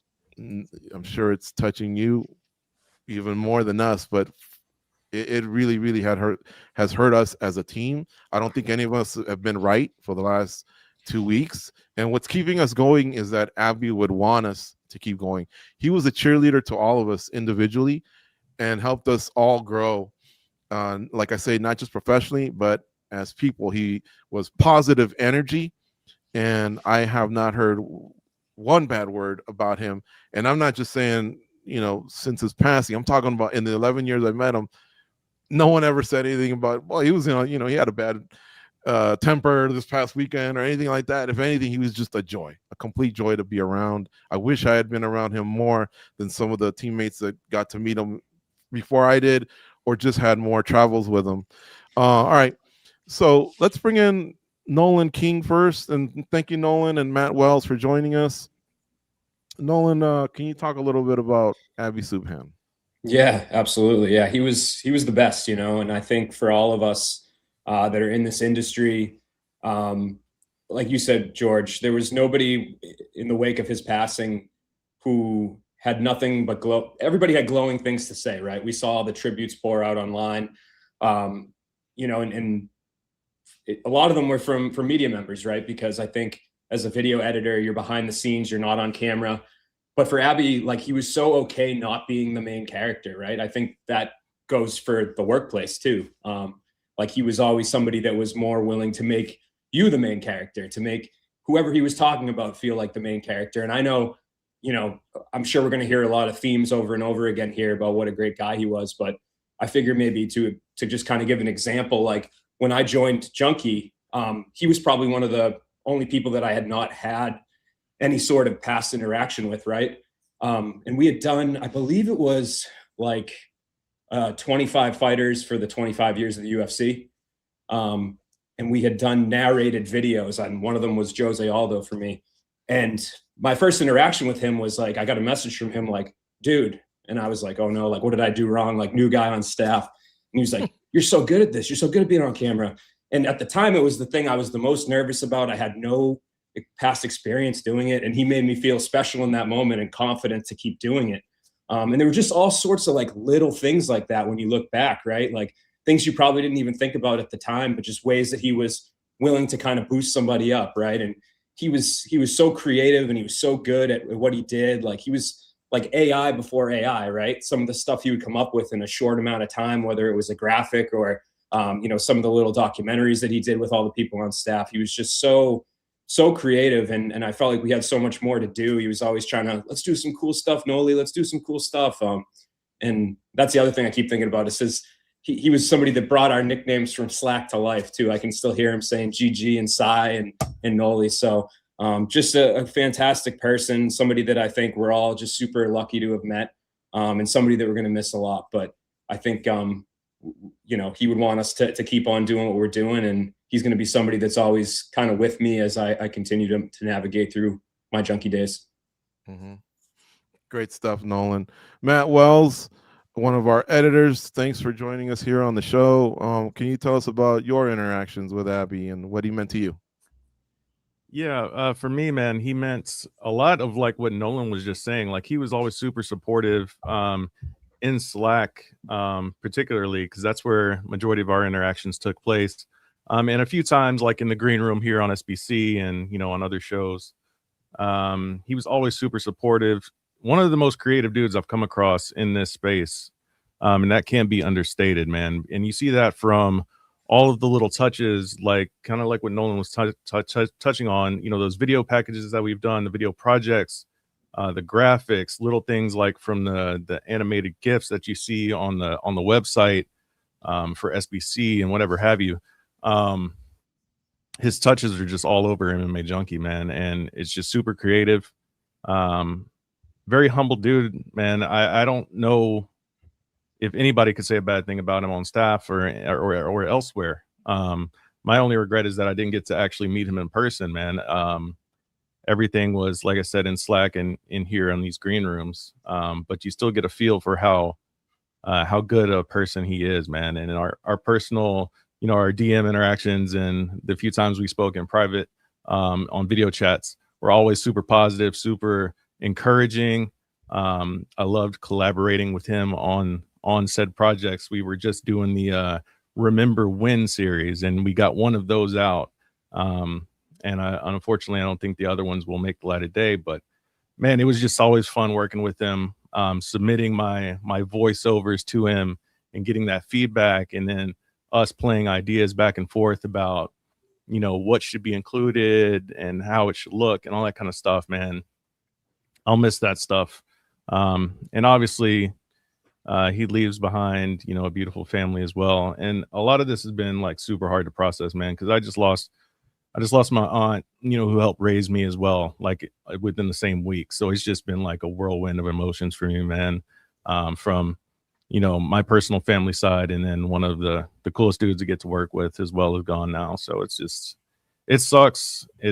But I mean, we have a lot of good memories, to help him live on. So, it's a great loss, man, not only for Junkie, but for the industry as a whole, because one of the most creative minds that we had available to us is no longer with us. Well, Matt, I extend my condolences on the personal side, and thank you for that beautiful tribute for Abby. But yeah, it has been a hard month for a lot of us. Dan, welcome to the show. I do obviously want to hear from you. You've had so many great things to say about Abby. You were with Goes and I and Kenny the other day. But we've also queued up something from FOTY Hanoun, one of our colleagues. So we're going to do that, and then we're going to come to you, Dan. So let's hear from FOTY Hanoun, one of our colleagues here at MMA Junkie, who worked very closely with Abby.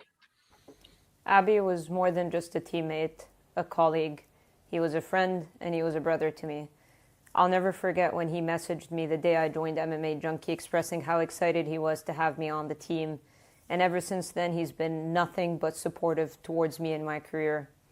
I remember he predicted that I'd once be nominated for Journalist of the Year, which I've never fulfilled, but I do hope to fulfill for him one day. This has been more than difficult.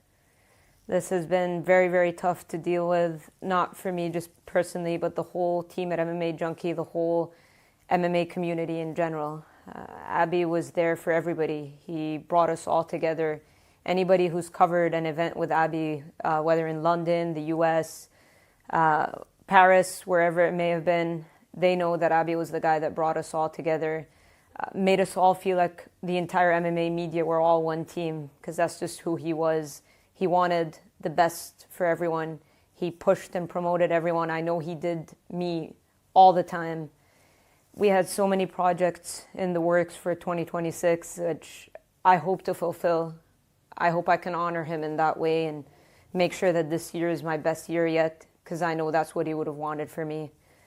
I'll never forget from our first Bellator trip, 2022, that was my first event I covered with Abby, and we got to cover MVP's fight with Logan Storley. We got great backstage access, and that was just such a great way to kick off my working relationship with Abby. And we went on to do some really cool things in London, in Paris, and I was looking forward to so much more.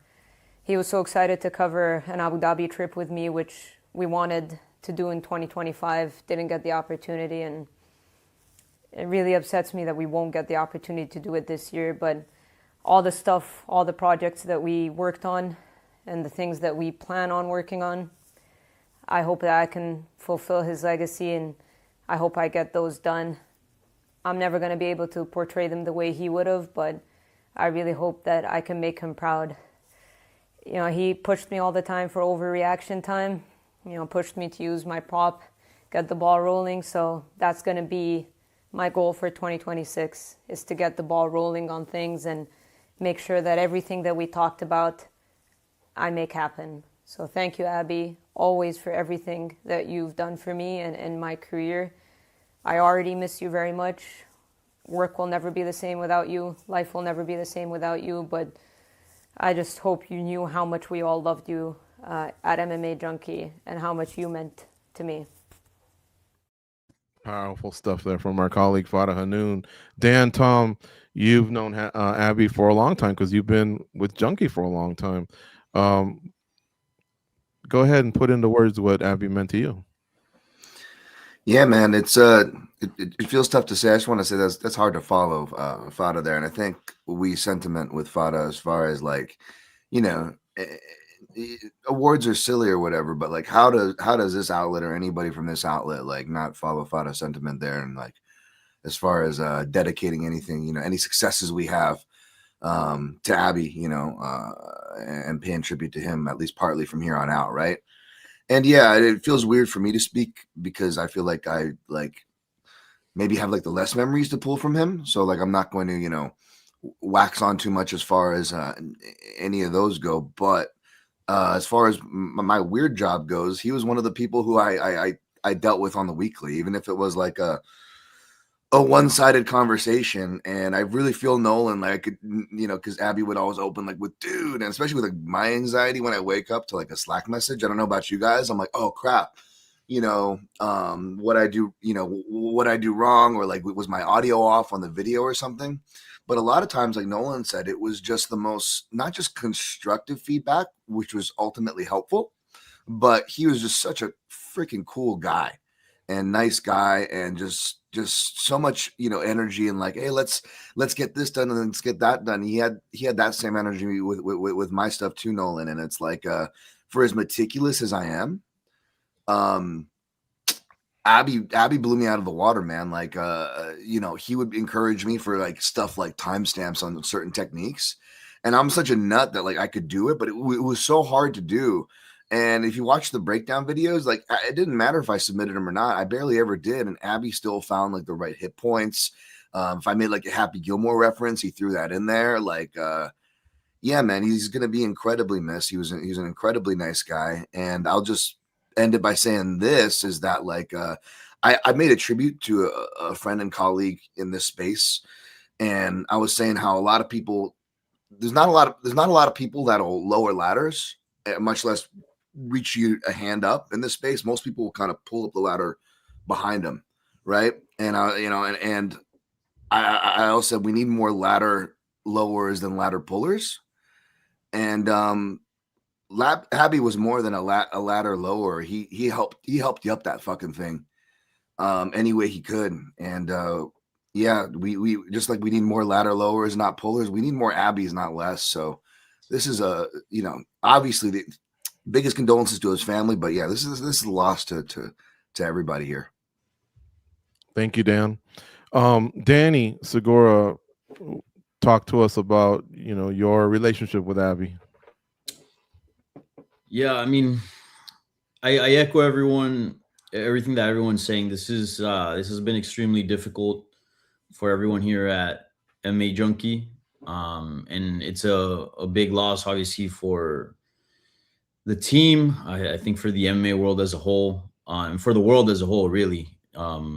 He, above just being a good coworker and being skilled at his job, he was just a great human being. The dude was really good down to his core. And in the MMA industry can sometimes be, from the outside looking in, like very glamorous, right? Like a lot of people can you know, look at our jobs and be like, oh wow, that's so cool. And it is a cool job, you know, I'm not complaining, but it is a difficult industry. It is a very cutthroat industry, and sometimes that like can bring out the worst in people in terms of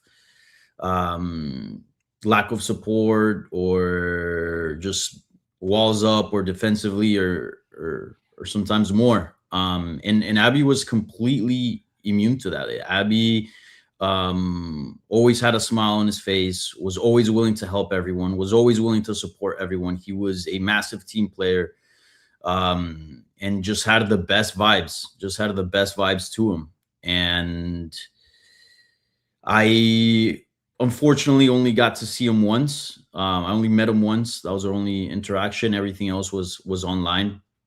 And we were always super cool online. But the day that I met him, which was covering the last UFC pay-per-view in Miami, we kind of had like a moment of like when, you know, that high five of Arnold in Predator type thing. And he actually sent me a meme after that about that.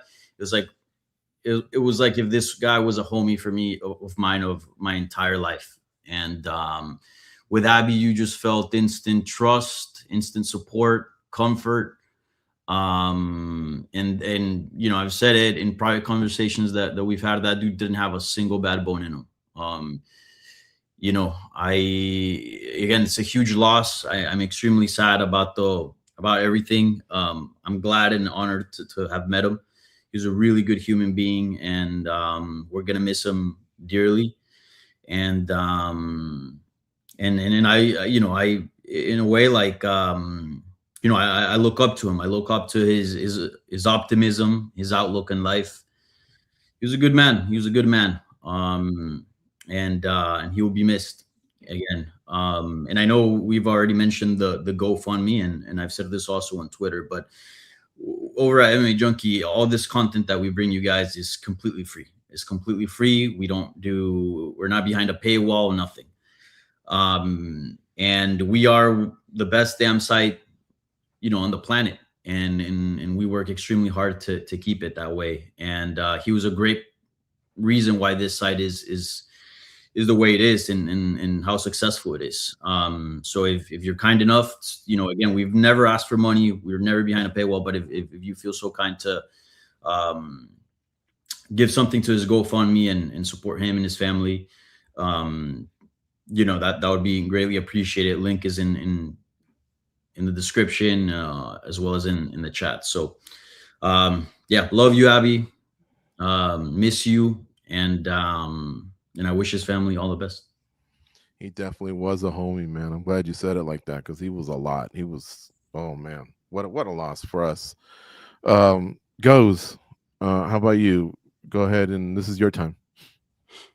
I mean, man, Abby was the man. You know, mixed martial arts, it doesn't have the long history as some of the other sports, but it has a deep history with a lot of silent, unsung heroes, people who sacrificed a lot to make the sport what it is today. And Abby wasn't just one of those people.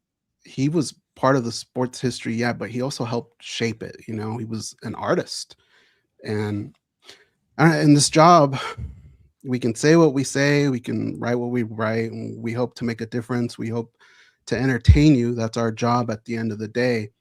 But Abby's job was to help make that connection. You know, the things that we say, the things that we do connect to the audience. And basically he was the bridge, and he would take our words, our stories, and he would paint this picture that we just couldn't do on our own with our own words.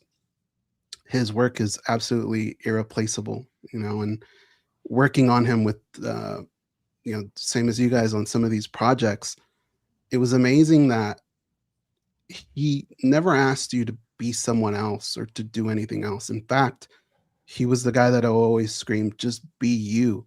That's why I asked you to do this. Be you. And that's something that I'm always going to take with me, because it's hard to go wrong being yourself and doing things from the heart. And I think that's what he did. In our jobs, there's a lot of repetition. You know, you could easily fall into complacency, and Abby was the guy that he always made sure that we never phoned things in. You know, he had this enthusiasm, it was so contagious, you know, and you felt like everything you were doing was the most important moment for the sport, you know, while you were recording and sending these messages. And he wanted MMA Junkie not just to be one of the best sites in the world, but the premier site. He was a great teammate, a proud family man, a great friend, and just a kind soul, man. I'll miss his presence, his light, most of all his friendship, you know. So thank you, Abby, for making me look a lot better than I actually am. I love you, dude. Junkie through and through. Mike, like I stated earlier, you've had a tribute show on Bonfire, but here with fellow junkies, talk about what Abby meant to you, please. Yeah, man. It's tough. Well, thank you to everyone for saying everything that's been said. I mean, it's everything reflects so strongly on the type of person that he is, and it's what he did for all of us. Like, there's probably no one that's ever, even if they, started right now just watching videos of me all day, that would probably spend as much time as Abby did over the years, editing my face or my voice on a screen. And I think, what made him so special is, people can love the sport. They can try to come into this field. They can have a skill set of writing or editing or production from somewhere else. But what makes the people who are the two true greats in this field is like it's second nature. You can just give someone, you could give him a video or something or an idea, and he brings it into reality almost the exact way you explained it or envisioned it, or even better. And that's because of all the time he put in to just watching what we do, watching what the sport does and everything. And it just, you can't pull and learn some of the things that he knew how to do without just having that depth of knowledge and that experience. And it came across so strongly in his work. And, so proud of him that he was able to get to that level, and just so sad that it doesn't get to fully maximize what he brought to this space. It's a huge loss for us in so many ways. And, personally, it just makes it so hard that, like I lost another very good friend, like midway last year, in Jordan Breen, and kind of went through a lot of the same feelings and emotions. And the person that you had to lean on, at least for me in that moment, was Abby. He helped me put together a tribute show for Jordan, and, just talk through all the difficult days. And when something like this happens, like, he's the first person my natural instinct is to go to help deal with something like that. And having the person that you would go to deal with something like this be the one that, is creating that whole situation, or their loss, leads to that. It makes it all the more challenging to navigate something like that. And, that's just for me. I can't even imagine his family and his kids and all that. So it's just so heartbreaking that he didn't get to, live the full life that he should have and be with us for, decades and decades more. And as much as it hurts us, we got to experience, a lot of us here, years and years of him, being a colleague, seeing what he's capable of, not only as, an editor and a creator, but as a man. And, it breaks my heart that his kids, especially Santino and Omari, who are 5 and 1, aren't going to be able to have that from him as a father figure, as a man, and, someone to look up to. And, I hope one day, in however many years, 5 years, 10 years, 20 years, they can look back on that and hear the words we're saying about their father, and get a full picture of the type of person he was and how he impacted not only a space, but so many different people he worked alongside with. So I don't know. I could keep talking about him for so long. Those are just some things I guess I wanted to add on to what was said here. And yeah, we miss the guy so much, and it's going to be really hard, even us putting all of our heads together to reach the level of his one head that he could do and bring all the things to the site. So it's a huge loss, personally, professionally, to all of us. So yeah, as I've said many times, miss the guy, love him, and, we'll be wishing the best for everyone around him. And yeah, please, as Danny said, if anyone's capable of donating, a penny, $1, or anything more, we don't ask for much here besides, your time, your viewership. But if you're able, we do ask this one time, maybe reach into your wallet to support a great friend. Great stuff, Mike. Beautiful tribute. And yes, those links will be included here on this episode of also, it's been on the front page. So if you feel compelled, please donate or kindly share it maybe on your social media. We would appreciate that as well. Mike, like I told you, great tribute show that you did. And another one that was done was by our colleague Ken Hathaway, Cold Coffee, him and John Morgan on the MMA Roadshow. Man, it was outstanding. Those guys knew him very well, and I think they had a big role in helping bring Abby to us and be full-time. So you should check that out. MMA Roadshow with John Morgan and Ken Hathaway. Those guys really poured their heart out. I could feel it. I know those guys loved them. I know Abby loved them, and all of you guys as well. Let me read this one from our managing editor. This is from Simon Samano. We at MMA Junkie didn't just lose an amazing talent. We lost a truly remarkable human being with the sudden passing of our guy, Abby Suhan. I started working with Abby when I joined Junkie in February of 2017, and after all these years, I considered him a dear friend. He was incredibly creative, which reflected in his work and made me excited to do projects with him. When I took over as managing editor in August of 2018, it was under less than ideal circumstances, but Abby believed in me and was ready to execute on stuff I wanted to. He had my back, and that never changed. I felt nothing but love and appreciation from him, and that grew beyond work over time. Abby was just as solid as they come. The kind of guy who always had a positive outlook about everything. He had a coolness about him too that I'm not sure he realized completely. I always loved talking with him about movies and music and the golden era of pro wrestling. He was a big Ultimate Warrior fan. Abby loved being a family man more than anything. Though 45 is too young to go, but especially when you leave behind 4 kids and a loving wife. I hurt because I lost Abby, my friend, but especially I'm devastated for his family. I will miss you, Kamikaze, but thank you. Truly blessed. You're part of my life. Rest in paradise, hermano. I think that's a fitting way to end the show, guys. And you've all said stuff maybe I couldn't even get out. An incredible human being, not just a colleague, a dear friend, a homie, like you guys phrased it. Like you really felt like he was someone you could lean on even outside of work, run something by him, or just share a common right? Like him and I both love English Premier Football. And I will toast that beer if Arsenal win it this year, because I was his squad and they're looking damn good. But we used to bust each other's chops on that. And I will always be thinking of Abby, not just because of work, but what he meant to me outside of work. But anyway, that wraps up our show for today. And we thank you all for the kind words that you expressed to us individually, collectively. Anything that Junkies posted on social media, we've gotten some really, really great responses and beautiful tributes to our friend and colleague, Abby Suhan. May he rest in peace. And again, our deepest condolences to Charlotte, Omari, Santino, Loverly, and Marley. It's an incredible loss for you guys and for us as well. And we grieve with you. We end our show today, like we always do, go out and be a champion in honor of Abby. And Abby, we love you. We miss you.